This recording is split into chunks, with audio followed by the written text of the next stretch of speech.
Friends, welcome to my channel English classes by RS. Sir. Friends, इस video में मैं आपके लिए लाया हूँ यूपी बोर्ड की क्लास 11 की लास्ट पोयम, जो नया सिलेबस लागू हुआ है एनसीईआरटी पैटर्न का, उसकी लास्ट पोयम। और इस पोयम का टाइटल है फादर टू सन। इसके पोएटेस हैं Elizabeth Jennings. Elizabeth Jennings was born on 18 July 1926 in England and she died on October 26, 2001. She was a very good poetess. इस कविता में कवित्री ने बहुत ही बढ़िया तरीके से एक पिता की थिंकिंग को दिखाया।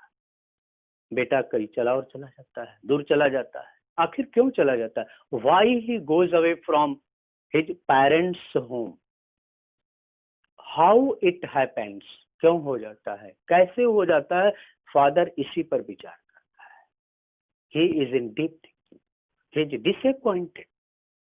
वास्तव में father understands that this is the reason of mutual understanding between the generation.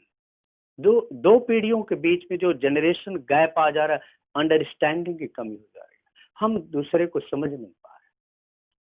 Parents बच्चों को समझ नहीं पा रहे हैं, या फिर बच्चे पेरेंट्स को नहीं समझ पा रहे हैं। कहाँ मिस्टेक हो जा रही है, क्या कंडीशन हो जा रही है कि पिता के घर को छोड़ करके बेटा कहीं और चला जाता है। देखा जाए तो प्रेजेंट डे की एक कॉमन बात हो गई है, हर घर की बात, हर फैमिली का मैटर हो गया है। ऐसा ही होता है। और इसका सॉल्यूशन क्या है? और सबसे बड़ा इसका कारण क्या है कि हमारे अंदर, हमारे बीच कम्युनिकेशन की कमी हो गई है। हम कम्युनिकेट एक दूसरे से नहीं कर पा रहे हैं, शेयर नहीं कर पर अपने आइडियाज को एडजस्ट नहीं कर पा रहे हैं, एक्सेप्ट नहीं कर पा रहे हैं, क्योंकि कंडीशंस बदलते जा रहे हैं, सिचुएशंस बदलते जा रहे हैं। अगर आप अपने आप को चेंज नहीं करते हैं, बदली हुई परिस्थितियों में को एक्सेप्ट नहीं करते हैं, you fail to understand, fail to adjust your self.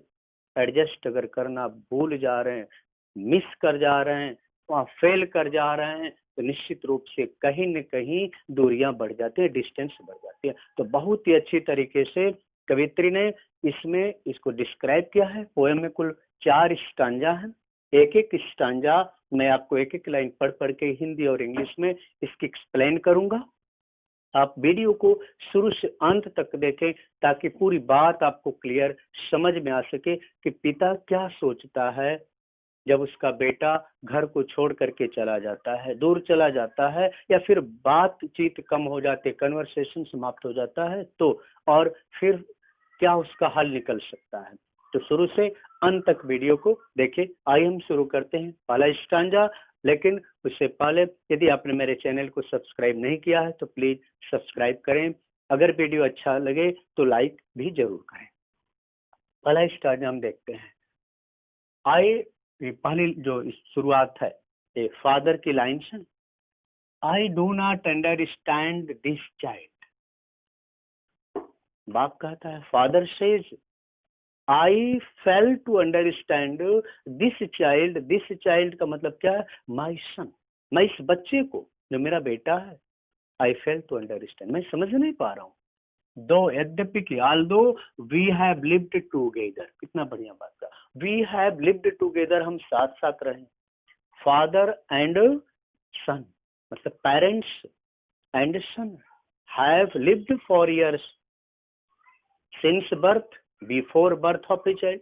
कह सकते हैं बच्चे के जन्म से पहले माता पिता साथ रहते, पति पत्नी रहते हैं, बच्चे होते हैं, साथ में बच्चों को भी रखते हैं, उनका पालन पोषण करते, they bring up and when they become adult, जब वयस्क हो जाते हैं तब कहाँ से समस्या पैदा होती है। बच्चा छोटा रहता है, फादर अंडरस्टैंड्स एवरीथिंग, पेरेंट्स हर चीज समझ जाते हैं। बच्चा संकेत क्या करता है, क्या इशारे से कहता है, माता पिता समझ जाते हैं। लेकिन जब वही बच्चा बड़ा हो जाता है तब फादर को क्यों ऐसा लगता है that he fails to understand his child, his son, वो अपने बेटे को समझ नहीं पा रहा। वही कहता है कि though we have lived, they have lived, they have passed years together, साथ साथ वर्षों हमने बिताया है, in the same house, इसी घर में for years वर्षों तक।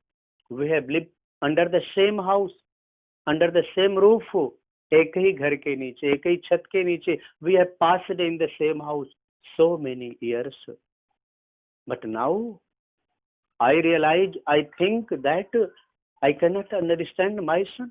मैं अपने बच्चे को समझ नहीं पा रहा हूँ, उसकी फीलिंग्स को नहीं समझ पा रहा हूँ, उसके लाइक्स और डिसलाइक्स को नहीं समझ पा रहा हूँ। अगली लाइन देखिए, आई नो, मैं जानता हूँ। Father says that I know nothing of him, मैं उसके बारे में कुछ नहीं जानता। Why it seems to me, मुझे क्यों लगता है। I knew nothing about my son, so try to build, इसलिए I am trying to build, to start up a new relationship, इसलिए मैं एक नए रिश्ते की शुरुआत करना चाहता हूँ। अब मुझे लग रहा है कि कहीं ना कहीं गैप आ गया, सेपरेशन हो गया हम दोनों के बीच में। So I start a new relationship from how he was when small, क्यों शुरू करना चाहता। I want to rebuild the same relation when my son was a child, little boy, small boy, and I understood him, मैं उसको समझ जाता था। My son understood me, मेरा बेटा मुझे समझ जाता था, मैं उसको समझता था, मैं उसकी फीलिंग्स को समझता था, थिंकिंग को समझता था, उसके नीड को समझता था।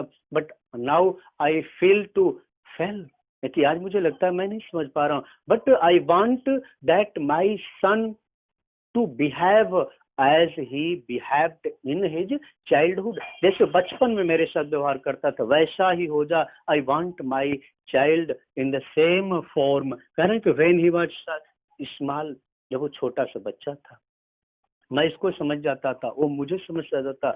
I want to start that relationship again, मैं वही रिश्ता फिर बनाना चाहता, जो रिश्ता पहले हमारा अब तक रहा है बचपन में, जब छोटा बच्चा था तब जो रिश्ता था वही रिश्ता आज भी मैं चाहता हूँ। Yet have I killed the seed I spent और sown it where the land is his and none of mine. Yet have I killed, फिर भी I have killed the seed, मैंने उस बीज को ही मार दिया। स्पेंट और sown it where the land is, आज मैंने क्या कर दिया। डायलेमा है पिता के सामने, दुविधा है। Has he failed, has he mistaken, क्या वो असफल हो गया समझने में, क्या उसने गलती कर दी। That now the land is his, आज son lives in his own world, अपनी दुनिया में जी रहा है, जिस एटमॉस्फेयर में जी रहा है, जिस सोसाइटी में रह रहा है, उसको लगता है या मुझे लगता है कि that society belongs to my son and none of mine, मेरी नहीं है। जबकि पहले क्या था, when he was a small boy he lived with me, with his parents, मेरे साथ रहता था, पेरेंट्स के साथ रहता था। And we were of the same land same world, हम एक ही दुनिया के, एक ही सोसाइटी के, एक ही घर के, एक ही फैमिली के सदस्य। बट नाउ, लेकिन अब क्या लगता है, he is different from me, he is in another world, he is another society, he is another atmosphere, दूसरे माहौल में मेरा बेटा है। नन ऑफ माइन क्वेश्चन करता है, am I responsible for it, क्या मैं इसके लिए जिम्मेदार। वी स्पीक लाइक स्ट्रेंजर, आज भी बात होती है बेटे से, but when we meet we talk each other, जब हम मिलते हैं तो बातें करते हैं, बट वो बातें हमारी कैसी होती हैं, लाइक स्ट्रेंजर, अजनबी की तरह। It seems that I do not know my son and my son does not know me, मेरा बेटा मुझे नहीं जानता, मैं उसे नहीं जानता। We behave like strangers, there is no sign of understanding in the air, ताकि जब हम बातें करते हैं तो लगता है कि there is no sign, कोई ऐसा समझ में नहीं आता है, माहौल नहीं समझ में आता, ऐसा कोई चिन्ह नहीं दिखता हमारी बातचीत में, जैसे कि ये लगे कि वी अंडरस्टैंड ईच अदर, हम एक दूसरे को समझते हैं। इन द एयर, जो माहौल रहता है, when father and son talk, जब बातें करते हैं, इट सीम्स दैट, तो ऐसा लगता है कि they have no mutual understanding, mutual relationship, उनके बीच कोई पारस्परिक संबंध ही नहीं है, कोई समझदारी ही नहीं है। समझदारी से मतलब है father does not understand what the son wants and son thinks that father does not understand, father thinks that son does not understand. क्यों लगता है? पिता को लगता है बेटा मेरी बात को नहीं समझ पा रहा, और बेटा को लगता है कि पिताजी मेरी बात को नहीं समझ पा रहे, मेरी फीलिंग्स को नहीं समझ पा रहे हैं। उनको लगता है कि वो मेरी फीलिंग को नहीं समझ पा रहे, इससे लगता है वो उसकी फीलिंग को नहीं समझ पा रहा। सो दे बिहेव लाइक स्ट्रेंजर। जब भी हम मिलते हैं अजनबी की तरह व्यवहार करते हैं। This child is built to my design, जबकि बाप को कितना बड़ा दुख है कि दिस चाइल्ड, यह बच्चा, इस समय बात कर रहा हूँ स्ट्रेंजर, अजनबी की तरह बात हो रही। Formality, we only have formality, केवल बस औपचारिकता बस बात होती है, जबकि यह बच्चा is built to my design, मेरा ही डिजाइन है। मतलब क्या है? मेरे जैसा ही है। Physically he is like me, शरीर से तो मेरे जैसा लगता है। He seems to be and he is my son, my design, मेरा बेटा है, मेरी ही रचना है। एट फिर भी what he loves I cannot say, but what he loves, what is his likes, what is his dislikes, I cannot share, मैं उसे share नहीं कर सकता। I cannot share my feelings with my son and my son can not share his feelings with me. न मैं अपने बेटे से अपनी भावनाओं को शेयर कर पा रहा हूँ, न बेटा मुझसे अपनी भावनाओं को शेयर कर पा रहा। कारण है कि this child built to my design, मेरी ही डिजाइन, बिल्कुल मेरे जैसा। Physically he looks like me, मेरे जैसे लगता। बहुत सारे लोग ऐसे होते हैं, अगर आप उनको देखें तो बता देंगे किसका बच्चा, अगर उसके पिता को आपने देखा है, बिल्कुल he is she is like his mother और फादर, या तो बाप की तरह होगा, माँ की तरह होगा, और आप देख करके बता देते हैं किसका है। और यही कह रहा है कि what he loves I can not say, मेरे जैसा ही, मेरा बेटा ये, but what he loves, what he hates, उसे क्या अच्छा लगता है, किस चीज को पसंद करता है, आई can not understand, I can not share, मैं शेयर नहीं कर पा रहा, बेटा भी नहीं शेयर कर पा रहा। आखिर ऐसा क्यों हुआ? Why this gap came, lack of understanding, जो वार्म था रिश्ते में, जो गर्माहट रहती है, अपनत्व था म्यूचुअल, वो नहीं दिख रहा। आखिर क्यों नहीं दिख रहा है? Father is sad to think, सोच के दुखी है। ये दो स्टांजा की व्याख्या है।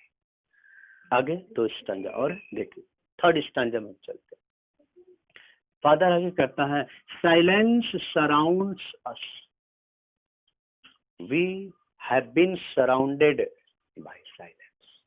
चारों तरफ एकदम शांति, शांति मतलब पीसफुल एटमॉस्फेयर नहीं, सन्नाटा छाया।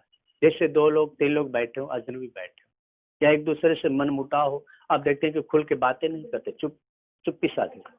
The son is silent, I am silent, we have no conversation, हमारे में कोई वार्तालाप नहीं हो पा रहा है, एकदम सन्नाटा छाया हुआ है। चारों तरफ जिधर देखो कहीं न कहीं मैं भी दुखी हूँ, मैं, बेटा मेरी बातों को नहीं समझ पा रहा, बेटा दुखी है कि वो पिताजी मुझे नहीं समझ पा रहे हैं, इसलिए शांति चाहिए। साइलेंस है, आई am silent, my son is silence, silent, I would have him prodigal.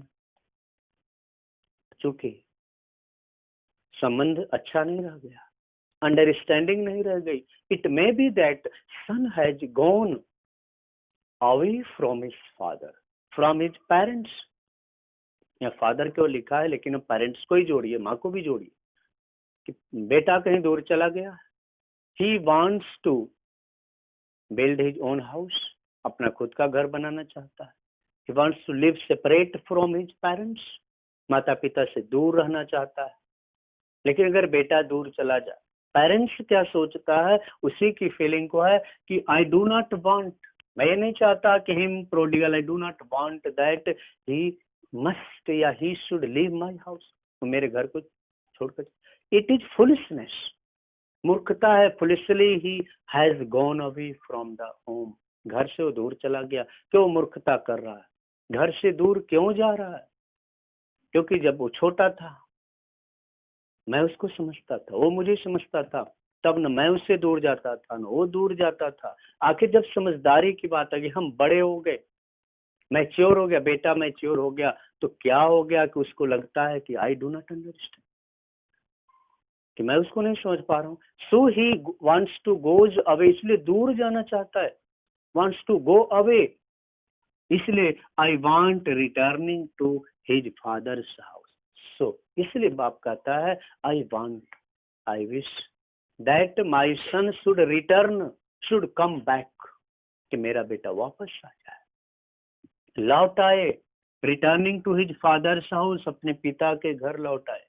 He should return to my house, to his parents house, अपने पिता के घर लौट आए, इसी घर में रहे, where we have been living, यहाँ कहा ना कि we have lived together now in the same house. I want that he should come back and to live with his parents, अपने माता पिता के साथ रहे। Where he has been living, अगली लाइन कह रहा है कि his father's house, the home he knew, उस घर में लौट आए जिस घर को जानता था। ही न्यू, वो जानता था घर को, मतलब क्या है, ही lived with me, he lived with his mother, मैं अपनी माँ के साथ रहता था, मेरे साथ रहता था, ब्रदर एंड सिस्टर्स, भाई बहनों के साथ रहता था, दादा दादी के साथ रहता था। ही नोज दैट हाउस, उस घर को जानता है। he lived in that house, I want that he should return the same house, उस घर में लौट के आए, rather than see him make and move his world। मैं ये चाहता हूँ, मैं ये चाहता हूँ कि मेरा बेटा लौट के आए, and to live in the same house, under the same roof, उसी छत के नीचे रहे, where his parents are living, जहाँ उसके माता पिता रह रहे। I do not want that, कितना बढ़िया कहा कि rather than, मैं नहीं चाहता कि इस घर, उसी घर में रहने के बजाय see him, मैं उसको ये देखूं, I do not want to see my son, मैं अपने बेटे को ये करते नहीं देखना चाहता, that make him and move his world, को अपना घर बनाए, he should construct his own house, own residence away from his parents, माता पिता से दूर जाके अपना घर बनाए। I do not want this, मैं ये नहीं चाहता। एंड मूव हिज वर्ल्ड, और उसी दुनिया में चला, अपनी दुनिया में चला जाए। अपनी दुनिया से मतलब क्या है, अपने घर में चला जाए, अपनी सोसाइटी में चला जाए। Why he should do it, आखिर क्यों ऐसा करे? क्योंकि पिता का घर है, कह रहा कि वही घर है, सेम हाउस, वही घर है, तो why he need new house, क्यों जरूरत है नए घर की? I do not want to see him making his own house and living the house of his father, पिता के घर को छोड़ के चला जाए, अपने खुद के घर में रहने चला जाए। I would forgive him too if he returns, if he comes back, अगर वो लौट के आ जाता है, आई वुड फॉरगिव हिम, पिता कहता मैं क्षमा कर दूंगा। He's my son, he's my child, and by chance unfortunately he left the house of his parents, माता पिता का घर छोड़ दिया, चला गया। He went to another house, another place, anyway, किसी भी कारण से, कोई भी रीजन रहा, चला गया, लेकिन है तो मिसअंडरस्टैंडिंग, गलतफहमी। If he comes back, returns, I will forgive, I will forgive him, मैं उसे माफ कर दूंगा। I will pardon him, if he returns, लौट के आ जाए, मैं क्षमा कर दूंगा। क्या कि shaping from sorrow a new love, I will forgive and I will start, I will shower my love on him, मैं तो प्रेम की बौछार कर दूंगा। I want to love him, मैं उसको प्रेम करना चाहता हूँ। From sorrow, दुख से, जो वो दुखी है मैं भी दुखी हूँ। I want to be free from that sorrow, मैं उस दुख से मुक्ति चाहता हूँ। I want to love my child, I want to embrace him, मैं उसे गले लगाना चाहता हूँ। As I used to do, जैसा कि मैं किया करता था, when he was a small child, जब वो छोटा सा बच्चा था। I want that my son should return, must return to me, मैं चाहता हूँ मेरा बेटा फिर लौट के आ जा, मेरे पास लौट के आ जा। ये रहा आपका थर्ड स्टांजा। अब लास्ट स्टांजा शुरू होता है। Father and son, we both must live on the same globe, on the same land, he spoke. यहां लगता है अब बेटा बोल रहा है। लास्ट स्टांजा में लगता है बेटा भी बोल रहा है। अब देखिए, फादर एंड सन, पिता और बेटा, बोथ मस्ट लिव, रह सकते हैं, क्यों नहीं रह सकते। जिस घर में आपका जन्म हुआ, जहां आपका पालन पोषण हुआ, जो जन्मभूमि रही, क्या आप उस घर में नहीं रह सकते? क्यों नहीं रह सकते? आखिर क्या है जिस माता पिता ने जन्म दिया? क्या जो आपको नहीं समझ पा रहे, या आप नहीं समझ पा रहे हैं? अगर वो नहीं समझ पा रहे हैं, कहीं ना कहीं मिसअंडरस्टैंडिंग है, बदलती परिस्थितियों अपने को एडजस्ट नहीं कर पा रहे हैं, या आप उनको एक्सेप्ट नहीं कर पा रहे हैं, क्योंकि आपको लगता है कि वो पुराने ख्याल वाले, ओल्ड थॉट्स वाले हैं, आप इनोवेटर हैं। एडजस्टमेंट होना चाहिए। इसी एडजस्टमेंट की बात है कि we both must live on the same globe and same land, we must live in the same house. हम उसी घर में रह सकते हैं, रहना ही चाहिए। Parents and children should live under the same roof, एक ही घर में रहना चाहिए। Why they can not live, क्यों नहीं रह सकते हैं? ही स्पोक, उसने कहा, वो भी बोलता है, we must live, we can live in the same house, I can not understand myself, का मैं खुद को नहीं समझ पा रहा। बेटे की भी दशा है। अगर बेटा दूर चला गया पेरेंट्स से, अब सोचे, why I left my parents, मैंने माता पिता को क्यों छोड़ दिया? क्या उन्हीं की केवल मिस्टेक, मेरी मिस्टेक नहीं हो सकती? एवरीवन कैन मिस्टेक, तो एरर इज ह्यूमन, आप सुने ही। I can not understand myself, का मैं भी खुद को नहीं समझ पा रहा हूं। अगर आपको लगता है कि parents fail to understand their children, ये भी तो हो सकता है कि children fail to understand their parents, बच्चे भी तो माता पिता को समझने में मिस्टेक कर सकते हैं, गलतफहमी, मिसअंडरस्टैंडिंग हो सकती है। सन को भी लगता है कि he failed to understand his parents, माता पिता को नहीं समझ पाया। माई सेल्फ, और I can not understand myself, मैं खुद को नहीं समझ पाया।